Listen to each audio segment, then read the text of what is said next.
Hey everyone, Caesar from Lightwerkz here. We've got this Toyota 86 here in for a custom headlight installation. It's got the factory LED headlights. They're fully sealed. There's nothing to change out. It's a bi-LED projector. It's got daytime running lights that are LED. They dim for parking light mode, and it's got an LED cluster for the turn signal. And the customer brought in these aftermarket headlights. I'm not sure of the manufacturer. You know, they got that kind of sweeping C look that goes around. They are tinted. And, you know, we kind of went over what was going to happen and what, you can expect. And I just want to take this opportunity to go over, just right off the start, what we see and what we recommend not to do or to do.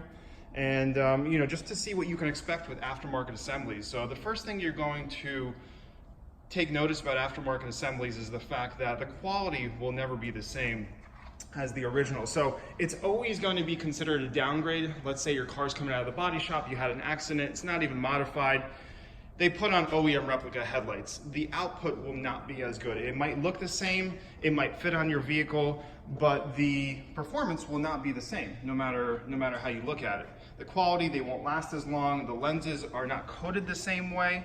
They might start flaking, within a year. Just overall, the quality and the construction of the headlight assembly is not going to be the same as the original. The tinted lens is a red flag right off the start. You have to understand that that tinted lens is going to rob about 50% of your light output. So you're already starting with an inferior optic, and then you have a tinted lens.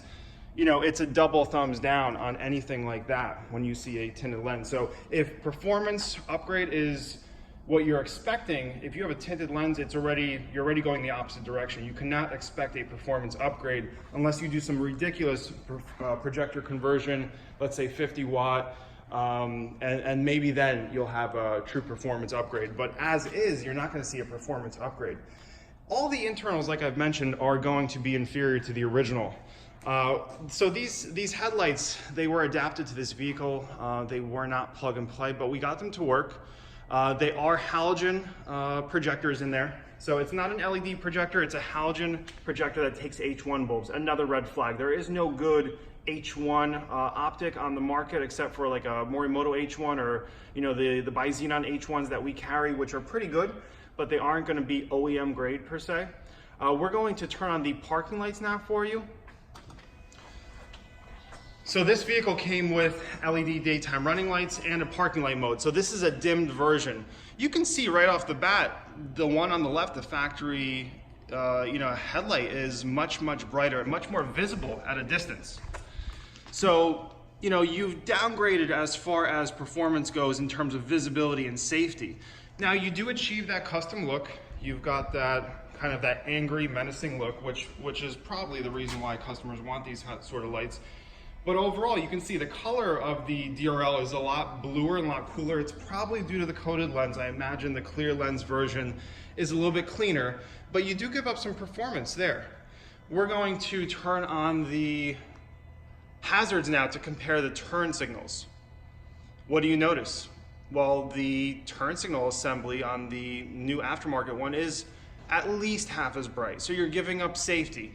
Sure, it works. It's probably enough to, work as a turn signal, but it's clearly not as visible. So we're gonna turn off the hazards for you now, and we're gonna turn on the low beams. And this is what's responsible for your performance at night. And like I mentioned to you, the projector is a halogen H1 projector. You can stick an HID kit in there, it will be brighter, but as is, you're gonna see a huge performance difference. I'm going to stand in front of one unit. So that's the factory LED one. And this is the new halogen one. So you can see it's not even fully straight. And it's not very focused like the original one. So, you give up the color, you give up the performance. It's got a high beam feature, but you know, I was able to align lights. Sometimes on the aftermarket assemblies, you can't even align the lights properly. So that's another thing. The whole aftermarket assembly can be hit or miss in every aspect of it. So before you order a set of aftermarket headlights, please consider everything I've spoken about here. The right way to do this is to take these headlights, open them up and customize them. We may not be able to help you with all the requests. You know, you might want that kind of that C look to it, the angry look. You know, but there are builders out there that can help you on communities such as Headlight Junkies or Aftermarket Lighting Enthusiasts on Facebook. So, you know, these are all things that we do want people to consider. When it comes to headlights, custom is always better than an aftermarket assembly in terms of sheer performance. There are headlight assemblies like the Morimoto XB LED headlights that'll give you a great mix of both. And, you know, ultimately you can still achieve better performance and a better setup if you go custom. So thanks again for watching, subscribe to the channel, and if you have any questions, just let us know. Thanks again.